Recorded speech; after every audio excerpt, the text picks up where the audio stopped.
Siapa aja yang tidak masuk, yang akan tidak masuk, yang namanya tidak tertulis dalam kitab kehidupan. Bukan hanya mereka yang cabul, bukan hanya mereka yang melakukan sihir, pembunuh, bukan hanya itu. Mereka tidak percaya. Tuhan jahat dong, jangan hakimi Tuhan. Karena manusia itu pada dasarnya lahir hatinya jahat.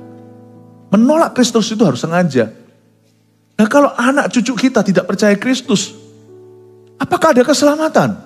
Kalau Anda belum subscribe di channel ini, segera supaya Anda bisa mengikuti terus rema-rema dari Roh Kudus ya. Kita akan buka di Galatia pasal yang pertama lebih dulu. Kita baca Galatia pasal pertama ya. Ayat yang ke-6 sampai 10. Demikian firman Tuhan, aku heran bahwa kamu begitu lekas berbalik daripada Dia yang oleh kasih karunia Kristus telah memanggil kamu dan mengikuti suatu Injil lain yang sebenarnya bukan Injil. Hanya ada orang yang mengacaukan kamu dan yang bermaksud untuk memutarbalikkan Injil Kristus. Tetapi sekalipun kami atau seorang malaikat dari sorga yang memberitakan kepada kamu suatu Injil yang berbeda dengan Injil yang telah kami beritakan kepadamu, terkutuklah dia. Seperti yang telah kami katakan dahulu, sekarang kukatakan sekali lagi, jikalau ada orang yang memberitakan kepadamu suatu Injil yang berbeda dengan apa yang telah kamu terima, terkutuklah dia. Jadi bagaimana sekarang? Adakah ku cari kesukaan manusia atau kesukaan Allah? Adakah ku coba berkenan kepada manusia? Sekiranya aku masih mau mencoba berkenan kepada manusia, maka aku bukanlah hamba Kristus. Sebelum saya akan bedah ayat per ayat, saya ingin Anda melihat bahwa di luar sana ada Injil-Injil lain dan kita tidak boleh buta. Saya rasa waktunya telah tiba dalam pengembalaan ini untuk saya menjabarkan sedikit. Saya akan beri contoh beberapa kepercayaan-kepercayaan yang seperti Kristen namun bukan. Karena kita nggak boleh remehkan. Kita ini diselamatkan oleh Injil. Sebenarnya kita itu dibenarkan karena percaya kita, bukan karena perbuatan kita. Jadi, kalau kita salah percaya, ya kita nggak selamat. Jangan remehkan doktrin loh. Orang Kristen kalau terus baby rohani, pray for me, doakan aku, lama-lama kan nggak bertumbuh. Ya, apa itu tadi? Nah, orang Kristen kalau semuanya seperti itu tidak akan bertumbuh. Dia akan selalu digoncangkan, diombang-ambingkan dengan kepercayaan-kepercayaan dan angin-angin pengajaran. Saya ingin kita untuk melihat dulu beberapa yang saya sudah pilih untuk mewakili karena terlalu banyak di luar sana. Tetapi yang saya pilih ini adalah yang utama-utama. Jadi kita melihat kemiripan satu dengan yang lainnya. Pertama-tama saya ingin menunjukkan Jehovah's Witnesses atau saksi Yehova. Dimunculkan di depan sini ya, Jehovah. Saksi Yehova mereka percaya apa? Mereka percaya bahwa Yehova atau Yehuwa adalah satu-satunya Allah. Masih nggak masalah. Tapi yang berikutnya, Yesus adalah ciptaannya yang pertama. Ciptaan Yehuwa yang pertama dan tertinggi. Nah di sini kita tidak sepaham. Roh Kudus itu tidak ada bagi mereka. Roh Kudus hanyalah tenaga Allah di dunia. Nah sedangkan kekristenan atau kita percaya bahwa Yesus dan Bapa adalah satu. Ya, Yesus dan Bapa adalah satu dan setara. Firman-Nya begini di Yohanes pasal 1 ayat 1 munculkan. Pada mulanya adalah firman. Firman itu bersama-sama dengan Allah dan firman itu adalah Allah. Nah di sini langsung kita mengerti salahnya di mana. Lalu di Yohanes 10 ayat 30 bunyinya, aku dan Bapa adalah satu. Memang Yehovah, Jehovah God adalah satu-satunya Allah. Tetapi Yesus itu setara. Kita percaya Allah Tritunggal, mereka tidak. Lalu bagi mereka Roh Kudus itu nggak ada, hanya tenaga. Atau God's creative force, atau kekuatan Tuhan di alam semesta. Tapi bagi kita Roh Kudus itu adalah Allah. Ayat-ayatnya sebagai berikut. Dan janganlah kamu mendukakan Roh Kudus Allah yang telah memeteraikan kamu menjelang hari penyelamatan. Efesus 4 ayat 30 munculkan. Terima kasih. Ya, Efesus 4 ayat 30. Munculkan ya? Oke, tadi saya sudah bacakan. Berikutnya adalah Yohanes 14 ayat 26. Tetapi penghibur, yaitu Roh Kudus yang akan diutus oleh Bapa dalam namaku, dialah yang akan mengajarkan segala sesuatu kepadamu. Dan akan mengingatkan kamu akan semua yang telah kukatakan kepadamu. Dari ayat ini yang kita baca, kita melihat bahwa Roh Kudus itu seorang pribadi. Roh Kudus seorang pribadi, dia bisa ngajar, dia bukan energi. Ayat yang tadi nggak usah dibuka lagi. Jangan dukakan Roh Kudus Allah. Roh Kudus disebut sebagai Allah. The Holy Spirit God. Dia bukan tenaga. Sekali lagi, dia seorang pribadi dan dia Allah Tritunggal. Lukas 12 ayat 10, setiap orang yang mengatakan sesuatu melawan anak manusia, ia akan diampuni. Tetapi barang siapa menghujat Roh Kudus, ia tidak akan diampuni. Saya rasa kalau urapan itu hanyalah listrik sorgawi, kenapa menghujatnya tidak akan diampuni seperti seolah-olah kita melukai seorang pribadi. Di sini kita mengerti bahwa kita sangat berbeda secara ekstrim dengan saksi Yehova. Hati-hati ya, dahulu kala waktu saya masih sekolah, rumah saya selalu didatangi karena di situ ada kos-kosan. Waktu saya di Kanada. Dan mereka selalu hendak memberitakan Injil mereka. Bagi kita, Injil yang lain. Kepada orang-orang Kristen. So be careful. Karena saya tidak ingin satupun domba tersesat. Karena ini tanggung jawab kami sebagai gembala sidang. Yang kedua saya mau tunjukkan satu aliran lagi namanya Mormon. Atau Mormonism dalam bahasa Inggrisnya.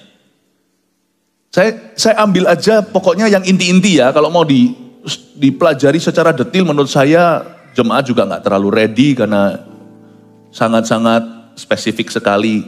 Saya lebih mau ajarkan Anda dari sisi aplikasi sebentar lagi. Nanti lain kali kita bisa adakan khusus seminar tentang ini tapi bukan di ibadah weekend seperti ini. Mormonism itu satu aja yang saya pilih. Pengajaran itu langsung bertolak belakang dengan keyakinan kita. Alkitab tidak lengkap atau tidak final, tetapi terjemahan Joseph Smith sebagai Nabi Mormon, pendiri Mormon itu adalah ilham yang benar. Jadi Alkitab itu dijadikan suplemen. Di sini perbedaannya dengan kita sebagai orang Kristen adalah Alkitab adalah kitab suci yang diilhami oleh Roh Kudus. Dan sudah final sampai kitab Wahyu. Ayatnya begini 2 Timotius 3 ayat 16, segala tulisan yang diilhamkan Allah memang bermanfaat untuk mengajar, untuk menyatakan kesalahan, untuk memperbaiki kelakuan, dan untuk mendidik orang dalam kebenaran. Wahyu 22 ayat 18-19 bunyinya, aku bersaksi kepada setiap orang yang mendengar perkataan-perkataan nubuat dari kitab ini, jika seorang menambahkan sesuatu saja kepada perkataan-perkataan ini, maka Allah akan menambahkan kepadanya malapetaka-malapetaka yang tertulis di dalam kitab ini, di kitab Wahyu. Dan jikalau seorang mengurangkan sesuatu dari perkataan-perkataan dari kitab nubuat ini, maka Allah akan mengambil bagiannya dari pohon kehidupan dan dari kota kudus seperti yang tertulis di dalam kitab ini. Kita sekarang melihat yang ketiga, pengajaran yang mungkin agak asing bagi orang Indonesia. Tapi di benua Amerika, tempat saya dulu juga bertobat dan juga sekolah teologi ya, ada yang namanya Christian Science. Ya, ini Kristen ilmu pengetahuan. Betul-betul mengandalkan logika. Jadi sekarang kita mengerti cikal bakal kenapa gereja-gereja banyak meninggalkan Roh Kudus, meskipun tidak termasuk sekte atau bidat atau sesat, tapi banyak gereja sudah mengalir ke situ. Hawa dunia itu begitu, jadi be careful. Makanya gereja kita tetap berpendirian teguh soal Roh Kudus di dalam gereja, termasuk prakteknya, asal kita lakukan dengan tertib dan penuh dengan tujuan dan bisa dipertanggungjawabkan. Gereja kita nggak ngawur. Kita sangat spirit filled, penuh Roh Kudus, tapi kita juga sangat logis, termasuk dalam menjelaskan setiap karunia. Penggunaan-penggunaannya itu satu, di checklist satu persatu ya. Satu persatu itu jelas-jelas tempat dan gunanya. Saya ingin sekali, kita ingin bersama-sama gereja kita terus setia pada Injil sampai Tuhan datang. Katakan amin. Christian Science percaya bahwa Roh Kudus itu bukan pribadi. Lihat ya ada kemiripannya dengan yang lainnya. Melainkan ilmu pengetahuan ilahi saja atau yang mereka sebut sebagai divine science. Sorga dan neraka itu nggak ada. Sekarang kita melihat juga perkembangan zaman ke arah mana sebenarnya nothing new. Di bawah kolong matahari ini nggak ada yang baru. Everything itu cuma recycle atau daur ulang dari yang sudah ada. Surga dan neraka itu nggak ada. Itu hanyalah yang mereka sebut the states of mind. Itulah ilusi atau halusinasi manusia. Dan dosa serta penyakit itu juga ilusi belaka. No, dosa is real. Dosa itu bukan chemical atau kimia di dalam brain atau otak seseorang. Not really. Sin is nature. Dosa itu hakikat. Hakikat itu apa? Tabiat. Dosa itu sudah, kita lahir itu sudah ke sana. Gravitasi kita situ. Karena itu kita jadi mengerti sekarang Yesus harus mati. Gak ada jalan lain. Kekristenan percaya bahwa Roh Kudus adalah pribadi yang ketiga dari Allah Tritunggal yang diutus kepada gerejanya. Yohanes 16 ayat 7 begini, namun benar yang kukatakan ini kepadamu adalah lebih berguna bagi kamu jika aku pergi, kata Yesus. Sebab jikalau aku gak pergi, penghibur itu gak akan datang kepadamu. Tapi jikalau aku pergi, aku akan mengutus dia dengan D huruf besar kepadamu. Dia adalah pribadi. Dia bukan ilusi. Dan dia bukan ilmu pengetahuan. Kalau enggak, kekristenan akan berakhir di mana kalau kita mengikuti Hawa begini. Yaitu kekristenan gereja menjadi sebuah metode atau teori. Roh Kudus itu enggak ada lah. Asal kita positive thinking aja. Dan kalau kita lemah, bukan Injil yang kita beritakan, tapi akhirnya pengkhotbah menjadi motivator, nah di situ bahaya. Ada orang contohnya ya, kata-kata seperti kalimat seperti begini. Wah, anak lu pinter ngomong ya. Wah, fasih dia, fasih lidah. Wah, pasti nanti jadi pengkhotbah. Enggak tentu. Jangan pernah samakan khotbah Injil dengan pinter ngomong. Kemarin saya cerita sama rekan-rekan, saya ini introvert orangnya. Hah? Pastor Philip introvert? Iya. Saya tuh suka menyendiri dari kecil, orang tua saya tahu kalau saya sendirian bisa main sama mainan saya itu sampai petang hari. Dan sampai hari ini pun ya, bagi saya bukan tipe, wah gaul gitu enggak. Di depan kamera saya grogi. Tim multimedia yang tahu. Saya ini kamera fobia. Dan saya gagap kata-kata, gak pinter ngomong. Hanya kalau pikiran saya itu gak ke Anda, tapi ke Kristus, saya sembunyi di balik salibnya. Waktu saya tahu saya melakukan ini adalah peperangan rohani dan ini penting untuk menentukan hasil akhir riwayat rohani seseorang. Saya lupa diri, bisa lancar. Coba taruh saya di wedding party, suruh saya nyanyi lagu Yelah Isyam. Saya langsung gugup setengah mati mau pingsan. Suruh saya ceramah, anything, apapun selain Injil. Saya juga gak tahu mulai dari mana saya harus baca. Nah, apa hubungannya? Apa hubungannya ilmu pengetahuan dengan panggilan? Kau dipanggil, lalu timba ilmu di situ. Sampai kau mahir.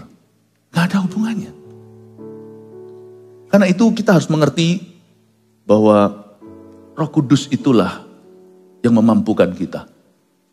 Dosa, kutuk, dan sorga serta neraka itu ada dan nyata bagi orang Kristen. Roma 3 ayat 23 sampai 24, karena semua orang telah berbuat dosa, for all have sinned. Dan telah kehilangan kemuliaan Allah.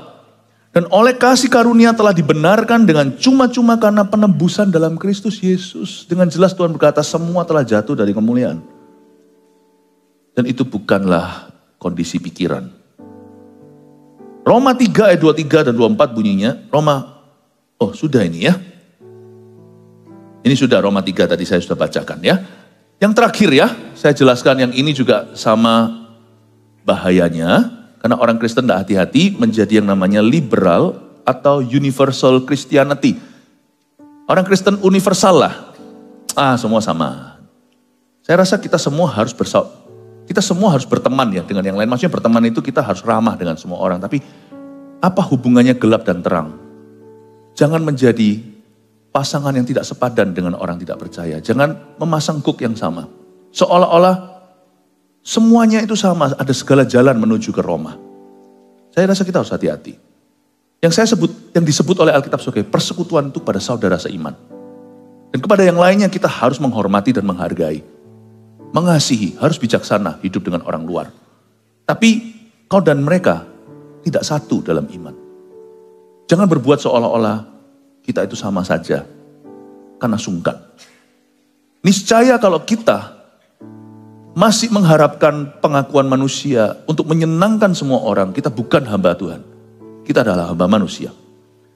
Pemahaman liberal kekristenan bunyinya kurang lebih begini. Pemahaman Kristen gak boleh sempit lah. Lu orang harus berkembang mengikuti zaman. Ikuti zaman boleh lah fashionnya, tapi juga bukan semua fashion ya. Jangankan gereja, di luar juga nggak semua fashion kita bisa terapkan. Jangan yang inilah ya. Saya tidak sarankan anak-anak Tuhan terlalu liberal dalam segala perkara sampai cowok nggak jelas cewek, cewek nggak jelas cowok gitu ya. Laki pakai rok tuh ya meskipun bukan di gereja juga mikirlah. Menurut saya kita boleh berkembang, buktinya gereja modernisasi kok. Tapi keyakinan tidak boleh. Kebenaran tidak boleh. Kebenaran yang kita percayai dan yakini dan anut bukan agama, tetapi the truth, the word of God, firman Allah. Dan itu tidak bisa berkembang dengan zaman, karena itu sudah diperkirakan oleh Tuhan. Dari jauh hari, dari dulu sudah dipersiapkan untuk melampaui zaman. Pemahaman Kristen tidak boleh sempit, saya setuju, tetapi bukan prinsip. Musik hari ini, lihat berkembang, tidak sempit. Orkestra, mau segala macam, zaman dulu alat musik drum disebut setan. Lalu terjadi pembaharuan praise and worship.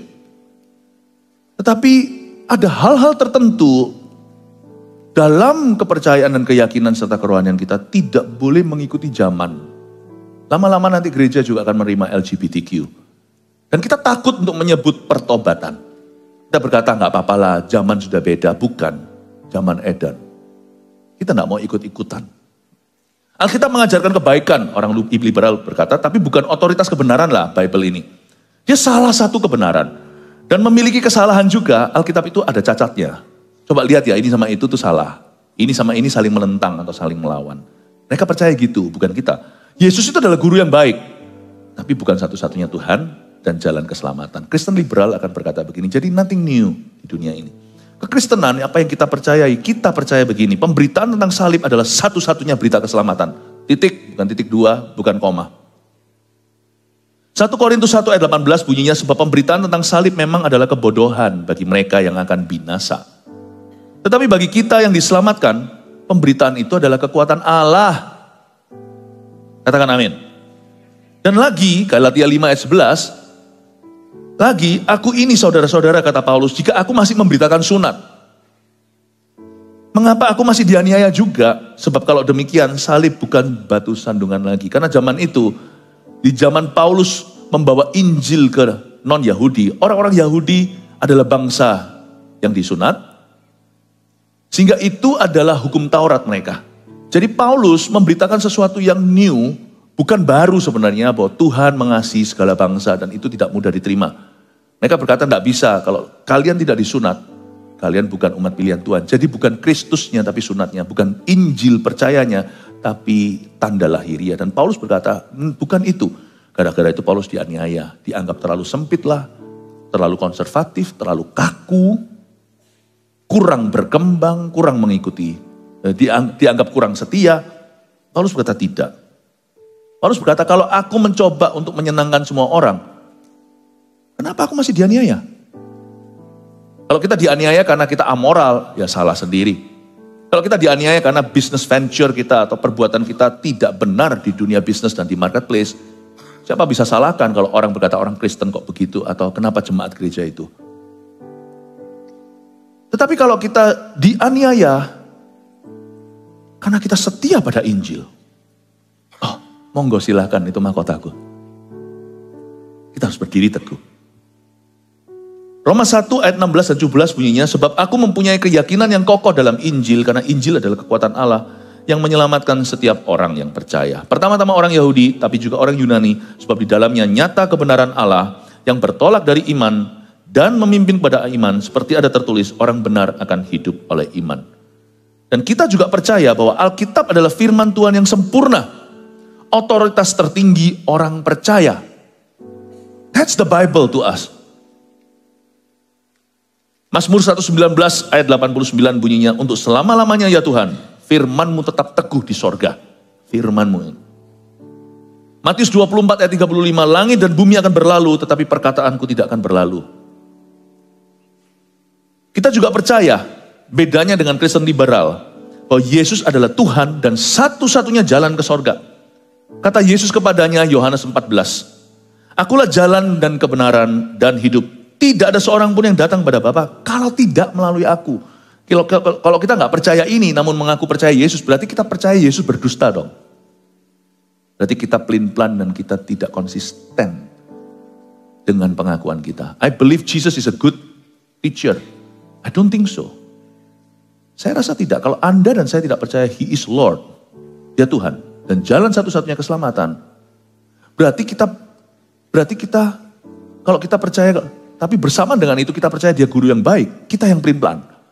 Kalau saya tahu ada satu guru ngomong sesuatu, dia bohong, saya nggak akan bilang dia guru yang baik. Dia orang jahat. Tapi kalau saya mau menerima keberadaannya bahwa Yesus itu betul, dia baik loh, kasih jempolan. Kita harus yakin juga perkataannya. Wong dia jelas-jelas nggak netral dalam perkataannya. Aku satu-satunya jalan. Tidak ada jalan lain. Wow. Kalau Yesus bukan satu-satunya jalan, saya orang pertama yang bukan jadi orang Kristen. Ngapain kita beragama? Ngapain kita punya kepercayaan? Ya kan? Kita dianiaya. Karena jalan menuju surga itu sempit. Banyak orang yang hendak melaluinya, tapi tidak bisa. Kisah Para Rasul 4 ayat 12, Rasul-Rasul pun setuju dan berkata, dan keselamatan tidak ada dalam siapapun juga, selain di dalam Dia. Sebab di bawah kolong langit ini tidak ada nama lain yang diberikan kepada manusia, yang olehnya kita dapat diselamatkan. Semoga ini semua menjadi patokan buat kita, melindungi setiap jemaat dan putra-putri Anda tercinta. Mari kita sekarang melihat Galatia pasal 1 ayat 6-10, coba saya bahas. Aku heran, kata Paulus, bahwa kamu begitu lekas berbalik daripada Dia yang oleh kasih karunia Kristus telah memanggil kamu dan mengikuti suatu Injil lain. Paulus berkata, aku heran. Tapi puji Tuhan, kalau nggak mengalami begini, kan nggak ketahuan kalau ternyata jemaat kurang berakar. Ada tipe-tipe orang Kristen di dunia ini, yang pasti ada mereka orang-orang Kristen yang bertumbuh, berbuah 30-61 kali ganda, itu bukan berkat, tapi itu pengenalan akan Allah. Tapi juga ada orang-orang Kristen yang tidak berakar, tipis sekali yang namanya tanahnya. Didoakan, punya kebutuhan, itu lumrah. Tapi segala agama juga ada. Kekristenan bukan hanya sekedar good news atau kabar baik. Please pray for me, doakan saya supaya saya mendapatkan jawaban untuk pergumulan saya. Kekristenan itu harus berakar pada pengenalan akan Allah dan pengetahuan yang benar. Injil lain itu bukan Injil sama sekali. Bahayanya mirip dengan Injil yang kita yakini, tetapi beda secara fondasi. Dan Paulus heran, kok kalian rapuh ya orang Kristen? Paulus berkata, selama ini bertahun-tahun, masa belum kenal Yesus? Kenapa kamu mengikuti suatu Injil yang lain, ayat 7 yang sebenarnya bukan Injil? Injil yang kita percaya itu all or nothing. Tidak bisa setengah-setengah. Karena Injil yang kita pegang, yang kita terima waktu kita diselamatkan adalah Injil yang tidak netral. Dan jelas-jelas Yesus pun dianiaya karena dia menyamakan diri dengan Yahweh. Dan orang Farisi benci, ahli Taurat mau bunuh dia dari awal-awal public ministry 3,5 tahun sebelum penyalipan itu. Waktu Yesus berkata, I am, pakai bahasa Ibrani. Waktu itu, Yesus menyamakan dirinya dan Yesus mencetuskan kesetaraannya dengan Allah. Kalau Yesus hanya mengajarkan kebaikan, maka mereka pasti tidak akan membunuh dia. Tapi karena Yesus menegur dosa manusia dan menunjukkan jalan, sehingga orang-orang sekuler saat itu juga benci dia, termasuk orang-orang beragama. Injil itu tidak bisa ditawar. Dan Injil itu yang menyelamatkan kita. Waktu kita bertobat terima Yesus, ketika kita diinjili seseorang, atau ketika kita datang ke gereja, lalu kita lahir baru. Pada saat kita menerima Tuhan, itu karena, dan kita tahu kita selamat, itu karena percaya kita, bukan karena perbuatan kita. Karena itu setan tahu bagaimana mencuri benih keselamatan itu ketika dia baru ditaburkan. Yaitu dengan cara membengkokkan kepercayaan.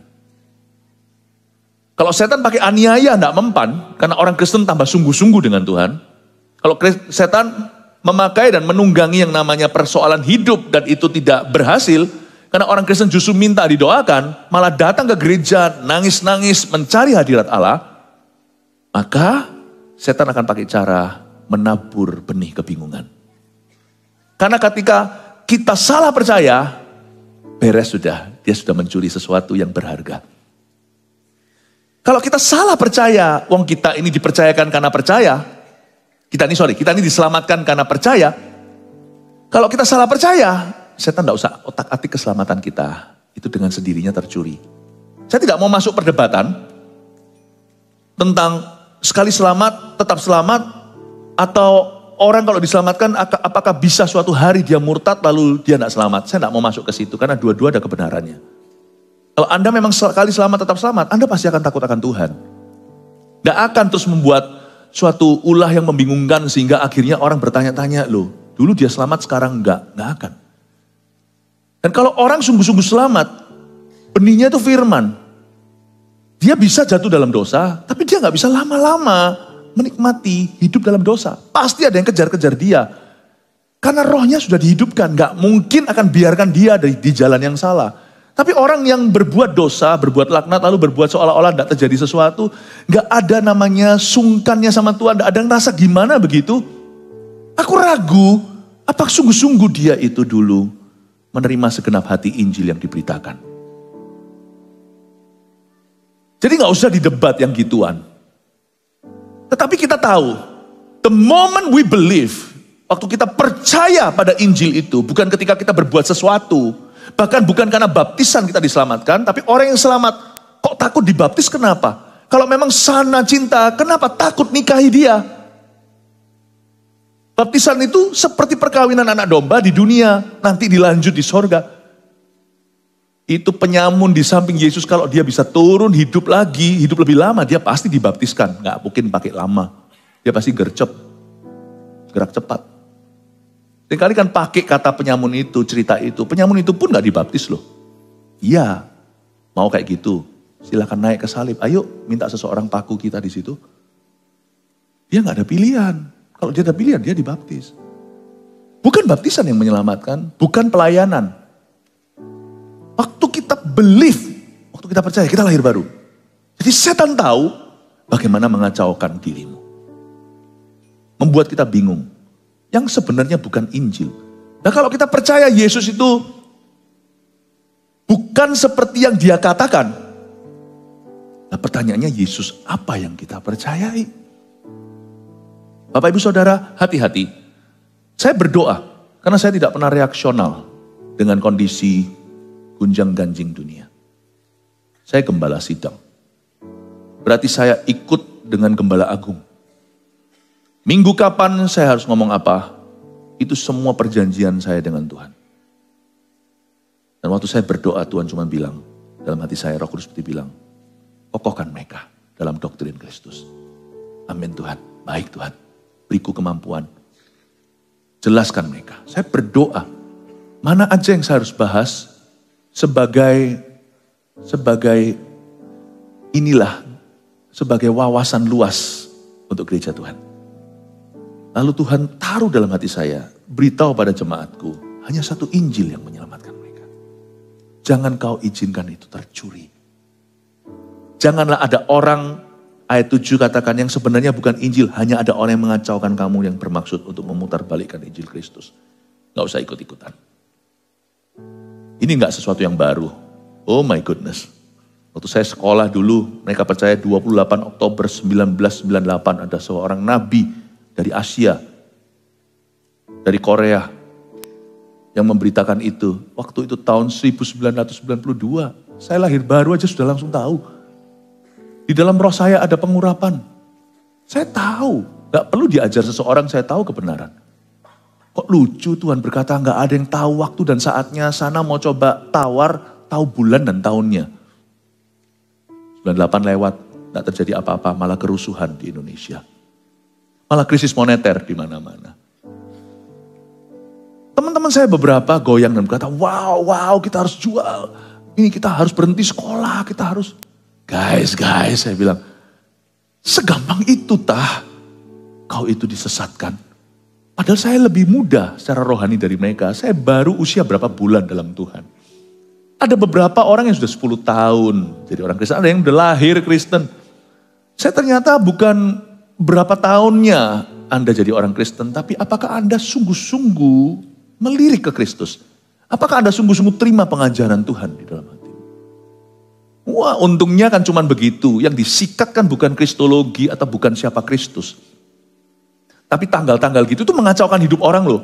Sungguhan, itu membuat orang-orang jadi membuat keputusan bodoh dalam hidup mereka menuju 98. Saya bilang jangan gitulah.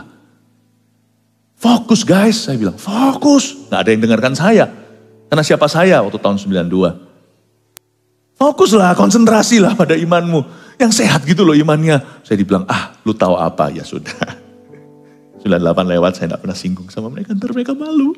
Tapi keputusanku lebih bagus dari keputusan mereka. Karena saya mempersiapkan hidup saya sepanjang-panjangnya. Sekalipun saya tidak tahu kapan Tuhan datang kembali. Ayat 8. Tetapi sekalipun kami, kata Paulus. Paulus pun berkata begini. Sekalipun kami. Kalau saya berubah setia ya guys, kata Paulus. Please don't follow me. Unfollow saya. Tapi sekalipun kami atau seorang malaikat pun dia sebut. Seorang malaikat dari sorga pun kalau memberitakan kepada kamu suatu Injil yang berbeda dengan Injil yang telah kami beritakan kepadamu, terkutuklah dia. Injil apa yang diberitakan oleh rasul-rasul kepada mereka? Nanti terakhir saya kasih rangkumannya, namanya pengakuan rasuli, pengakuan iman rasuli, rangkuman Injil dari pengajaran rasul-rasul yang dikompilasi oleh gereja mula-mula di abad-abad pertama. Let's be faithful, okay? Tentang Injil, don't be too creative. Sama Injil jangan terlalu kreatif. Sekalipun kami, kata Paulus, kalau aku berubah setia ya, unfollow, kata dia.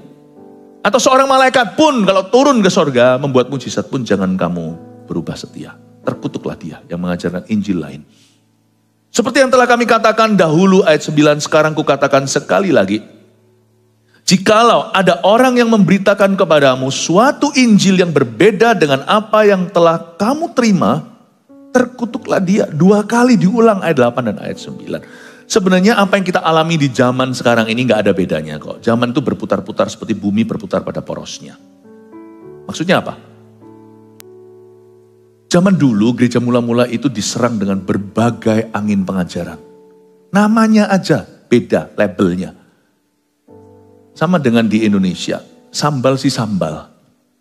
Labelnya aja beda-beda. Nasi si nasi. Dari dulu tuh sama. Zaman-zaman dahulu kala, gereja itu dirongrong dengan berbagai angin pengajaran. Ada yang namanya Gnosticism, Gnostik. Ngeroh itu sudah ada dari dulu. Macam-macam sungguhan. Cuman dia berevolusi di zaman. Dan berubah-ubah labelnya. Tapi sami mawon, sama saja saudara. Terkutuklah dia. Jadi dari dulu, Paulus juga menghadapi itu. Petrus, Yohanes. Nanti menjelang malam saya jelaskan hal-hal yang praktis. Gimana kita menghadapi pengajar-pengajar sesat. Gimana kita jaga rumah tangga kita, sel grup kita jaga gereja kita, jaga anak cucu kita. Aduh, saya gak habis pikir kalau tiba-tiba anak kita besarkan, gak sungguh-sungguh kita serahkan ke Tuhan dan mereka tidak tertanam dalam gereja, lalu mereka sekolah luar negeri, luar pulau, luar kota atau gimana, lalu mereka dijangkau saksi Yehova, pulang-pulang berkata, Ma, Yesus itu bukan pencipta, Ma. Pada mulanya bukannya adalah firman. Yesus itu diciptakan, Ma. Yesus itu penghulu malaikat. Yesus itu kokonya Mikael, bahkan kokonya Lucifer, mati gak?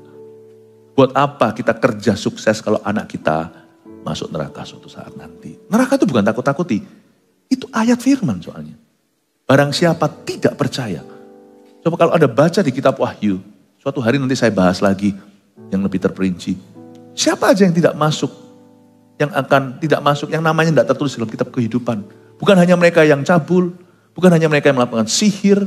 Pembunuh. Bukan hanya itu. Mereka tidak percaya. Tuhan jahat dong. Jangan hakimi Tuhan. Karena manusia itu pada dasarnya lahir hatinya jahat. Menolak Kristus itu harus sengaja. Nah kalau anak cucu kita tidak percaya Kristus, apakah ada keselamatan? Jangan bilang jahat enggak, itu lihat hidup dia sekarang. Yesus mati itu berarti gak ada jalan lain. Apa susahnya sih menerima pengorbanannya? Kenapa kita nolak? Kejahatan manusia terlihat dengan kekukuhannya, kegigihannya menolak pengorbanan satu-satunya untuk hidupnya. Apa susahnya menolak? Kelihatan keras hatinya sekalipun kelihatannya orang baik. Nah kalau anak kita terhilang dan tersesat, Bapak Ibu Saudara, kita gak boleh main-main dengan begini. Dan 8 ayat 8 dan 9 Paulus mengulangi dan berkata, sekalipun kalau ada orang memberitakan Injil lainnya, kamu jangan percaya ya. Paulus itu melindungi jemaatnya, ayat 10. Jadi bagaimana sekarang? Adakah ku cari kesukaan manusia atau kesukaan Allah? Saya suka. Paulus itu bukan tipe di ekstrim satunya. Dia itu memberitakan kebenaran dengan cara yang kurang bijaksana. Lalu Paulus membuat huru hara. Kalau kita itu melukai, kita hanya melukai seperlunya. Paulus bukan tipe orang yang saya mencari kesukaan Allah, lalu sikat kiri kanan. Oh enggak, dia enggak gitu. Saya sukanya Paulus itu orangnya terpelajar. Petrus enggak terpelajar, tapi Petrus juga berwibawa. Cuman saya lihat Paulus itu orangnya bijaksana ya. Orang ini berani, tapi dia itu sangat berwibawa untuk menjelaskan kebenaran itu. Dia menjelaskan kebenaran tanpa kompromi, tapi tidak dengan cara yang mempermalukan Tuhan. Dia siap dianiaya, memang dia dianiaya. Karena prinsip, bukan karena metodenya. Paulus itu beda. Dia seorang ambasador tenan. Ini kalau negara punya ambasador kayak gini, mau antara negara angkat senjata hampir perang pun bisa nggak jadi loh, karena orangnya luas sekali. Tapi sebaliknya, ada orang-orang yang karena disenggol atau dikata-katai, dia mencoba mencari kesukaan manusia. Dia melemahkan stance atau pendiriannya akan kebenaran tertentu supaya apa? Supaya populer sama manusia. Oh, Paulus tidak akan menuju ke situ. Dia tahu batasnya. Sekiranya aku masih mau mencoba berkenan kepada manusia, maka aku bukanlah hamba Kristus. Luar biasa. Kalimat ini, misalnya, bukankah tahun lalu pada waktu penutupan tahun, ingat ya yang datang? Saya ada khotbahkan. 3 hal ini akan digunjang-ganjingkan tahun depan, yaitu tahun ini. Saya ada khotbah loh, sudah nubuatkan. 1, tiganya salah satu termasuk kesembuhan ilahi. Bahasa roh, dan juga persembahan persepuluhan. 3 hal ini. Misalnya tentang persembahan persepuluhan. Misalnya. Persembahan persepuluhan itu adalah pengajaran firman. Sadarkan ada. Karena dia ditemukan di kitab Maleaki misalnya. Salah satunya. Mau perjanjian baru atau perjanjian lama, dua-dua adalah firman Tuhan. Yesus datang ke dunia ini bukan untuk meniadakan hukum Taurat itu, tapi menggenapinya. Saya dan keluarga saya mempraktekkan persembahan persepuluhan. Karena itu pengajaran firman dan itu kebenaran. Dengan mengembalikan tersebut, kami sekeluarga mengakui bahwa Yesus yang memiliki 100% kehidupan kami. Dan kami mencetuskan percaya bahwa Tuhan yang akan memelihara keluarga kami. Termasuk financially. Kebanyakan orang kan trauma. Persembahan persepuluhan disamakan dengan, itu nanti dimakan oleh pendeta. Pendeta digunakan, disalahguna oleh gereja. Apakah semua pendeta dan gereja sama? Karena orang kalau trauma, mereka hanya memikirkan dari sisi mereka. Bapak Ibu Saudara, ketika kita melihat sesuatu kebenaran itu digoncang, sebenarnya itu yang bahaya bukan gereja. Kalau itu kebenaran, pasti ada sesuatu di dalam hidup kita. Nah, waktu persembahan persepuluhan ini digoyang misalnya, persembahan persepuluhan ini, maka ada 2 macam orang. Satu, kita akan, ada juga yang marah, lalu kita akan membombardir sebaliknya. Tapi ada juga yang melemah. lalu berkata, nggak apa-apa, kalau nggak mau kasih juga nggak apa-apa. Loh, saya ngerti. Nggak mau terima Yesus juga nggak apa-apa loh. Terima Yesus kan bukan paksaan. Tapi terima Yesus itu kebenaran. Dengan menerima Yesus, kita diberi kuasa untuk menjadi anak-anak Allah. Yohanes pasal 1 ayat 12. Dengan menerima Tuhan. Dengan kita mengembalikan persembahan persepuluhan, saya praktisi. Saya bukan penerima. Kita semua itu bekerja secara sah. Seperti Anda juga di dunia kerja. Setiap kita itu ada porsi yang namanya upah seorang pekerja. Kalau misalnya persembahan persepuluhan itu digoyang, lalu kita berkata enggak apa-apa, ya enggak apa-apa, enggak apa-apa. Tidak ada satu kebenaran pun di Alkitab, sekalipun sah dan mutlak, absolut sifatnya, yang merupakan paksaan. Tapi itu tetap kebenaran. Saya tidak akan melemahkan bahwa gereja, melemahkan stance atau pendirian kita bahwa gereja yang saya gembalakan percaya persembahan persepuluhan. Karena itu adalah covenant with God, perjanjian dengan Tuhan, percaya bahwa Allah memelihara, bukan suatu bahan perdebatan. Amin Bapak Ibu Saudara. Bukan di presentasinya. Oh my goodness. Sebenarnya itu sebuah disiplin rohani yang membuat kita ingat. Saya berdoa setiap hari, saya berbahasa roh 40 menit. Tapi kalau dihitung seharian, saya berbahasa roh lebih dari itu. Saya baca Alkitab, setiap hari taruhlah, ini ya, supaya tidak muluk ya, 5 pasal. Saya tidak kurangi. 5 pasal itu bagi saya suatu disiplin rohani. Kalau saya nggak begitu, lama-lama nggak ada patokan. Orang di gym aja ngeplank, itu 1 menit. Kalau kita mengikuti perasaan kita, lama-lama juga 10 detik udah give up. Selalu ada menunya. Yang saya persembahkan sebagai perjanjianku dengan Tuhan. Dan saya harus disiplin dengan itu. Bagi keluarga kami, persembahan persepuluhan adalah sebuah disiplin yang perlu. Itu mengingatkan saya dan anak-anak saya, siapa yang memiliki segalanya. Dan kita tidak usah khawatir, kita hanya berusaha, Tuhan yang memelihara kita. Gereja ini tidak akan mundur dari stance-nya.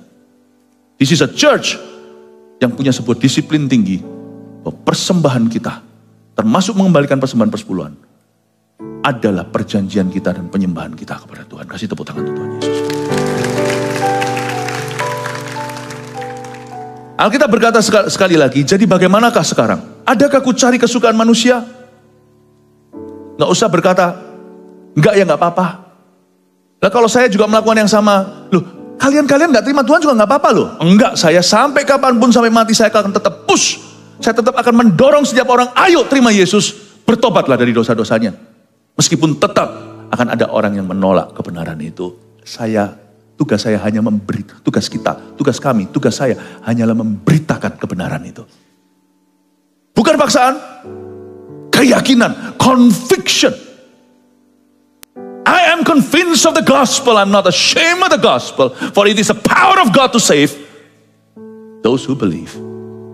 Aku punya keyakinan yang kokoh akan Injil. Karena Injil adalah kekuatan Allah untuk menyelamatkan pertama orang Yahudi. Lalu orang-orang Yunani dan seterusnya. Conviction. We are a church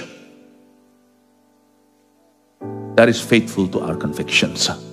Kita adalah gereja yang setia pada keyakinan kita. Hanya satu Injil kita pegang, hanya satu firman. Perjanjian baru, perjanjian lama, super indah dalam kehidupan kita. Kita akan melakukannya. Saya ingin Anda untuk melihat ini iman, pengakuan iman rasuli Kristen munculkan di depan. Saya jelaskan, lalu kita akan bersama-sama membacanya. Aku percaya kepada Allah Bapa yang Maha Kuasa, Khalik langit dan bumi. Ini dikompilasi oleh gereja mula-mula di abad-abad pertama. Aku percaya kepada Yesus Kristus, anaknya yang tunggal, Tuhan kita, Lord Tuhan, yang dikandung daripada Roh Kudus, lahir dari anak darah Maria, yang menderita sengsara di bawah pemerintahan Pontius Pilatus, disalibkan, mati sungguhan, bukan ilusi, dan dikuburkan, turun ke dalam kerajaan maut. Pada hari yang ketiga, bangkit pula dari antara orang mati, yang naik ke sorga, duduk di sebelah kanan Allah Bapa yang Maha Kuasa. Dari sana ia akan datang kelak untuk menghakimi orang yang hidup dan yang mati. Aku percaya kepada Roh Kudus dan adanya satu gereja Kristen yang kudus dan Am itu artinya satu. Persekutuan orang-orang kudus, pengampunan dosa, kebangkitan badan, ya, kebangkitan kembali, dan hidup yang kekal. Amin. Katakan amin. Berikan tepuk tangan untuk Tuhan. Mari kita semua bangkit berdiri, ini tetap menyalakan. Kita baca bersama-sama, ikuti cue saya. Setelah saya ngomong satu kalimat, mari kita sama-sama ikut satu kalimat. Ini menjadi pencetusan iman kita, bahwa kita tetap setia pada Injil itu, yaitu Injil yang diberitakan oleh para rasul dan gereja mula-mula. Jangan percaya Injil yang lain. GMS tercinta, kau aman dalam Tuhan. Kasih tepuk tangan untuk Tuhan. Ikuti saya. Aku percaya kepada Allah Bapa yang Maha Kuasa, Khalik langit dan bumi.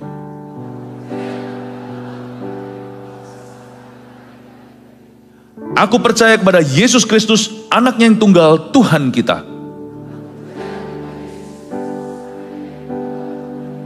Yang dikandung daripada Roh Kudus, lahir dari anak darah Maria.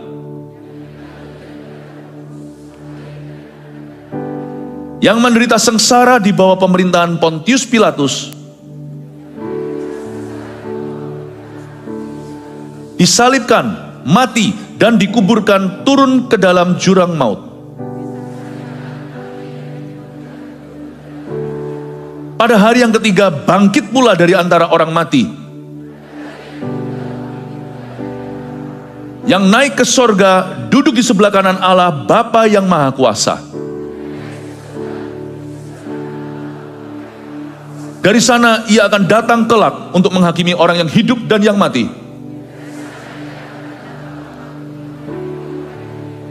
Aku percaya kepada Roh Kudus dan adanya satu gereja Kristen yang kudus dan am. Persekutuan orang-orang kudus, pengampunan dosa, kebangkitan badan, dan hidup yang kekal. Sama-sama katakan amin. Kasih tepuk tangan untuk Tuhan Yesus. Haleluya. Dan Tuhan Yesus, kami adalah gereja yang percaya firman-Mu. Persembahan persepuluhan jangan kau geser dan ambil dari hidup kami, karena kami yang perlu. Sebuah disiplin kasih yang kami terus lakukan dalam keluarga kami. Kami percaya ya Tuhan Yesus, ketika kami melakukannya dan mengembalikan persembahan persepuluhan kami ini ya Tuhan Yesus, Engkau yang melihat dari sorga ketulusan hati kami, dan Kau menjawabnya. Pelihara umat dan jemaat-Mu dalam pekerjaan mereka. Ya Tuhan, dan kami bersyukur juga setiap minggunya. Bukan hanya minggu pertama setiap bulan ketika kami memberikan persembahan taburan kami secara sukarela yang kami siapkan dari rumah. Persembahan volunteer ini ya Tuhan, untuk pendirian gereja-gereja. Terima kasih untuk 39 proyek gereja yang sedang kami bangun seluruh GMS. Kami bersyukur Engkau mengizinkan kami untuk terus memenangkan dan menjangkau jiwa-jiwa. Memuridkan bangsa-bangsa. Dan juga mengirim hamba-hamba Tuhan di mana ada domba Kristus berkumpul. Kami berterima kasih ya Tuhan untuk Yayasan Mawar Sharon Peduli. Yang terus bergerak di komunitas ya Tuhan Yesus. Membantu orang-orang miskin. Membantu hamba-hamba Tuhan yang susah. Membantu ya Tuhan orang-orang yang gak bisa sekolah. Thank you Tuhan. Sampai kapanpun kami ingin terus mengembalikan dan memberi terhadap itu. Karena kami tahu bahwa kami adalah umat yang murah hatinya. Dan hanya ini yang kami bisa persembahkan. Jangan ambil dari kami. Dunia boleh gonjang-ganjing. Kami tetap akan jalan lurus dengan Yesus. Ingatkan kami ya Tuhan. Engkau siapa dalam hidup kami? Kau Jehovah Jireh. Jehovah Jireh. Jehovah Jireh. Allah yang mencukupkan. 1 Petrus 4 ayat 7. Kesudahan segala sesuatu sudah dekat. Karena itu, kuasailah dirimu dan jadilah tenang, supaya kamu dapat berdoa. Saudara yang terkasih, terima kasih telah mendengarkan firman Tuhan hari ini.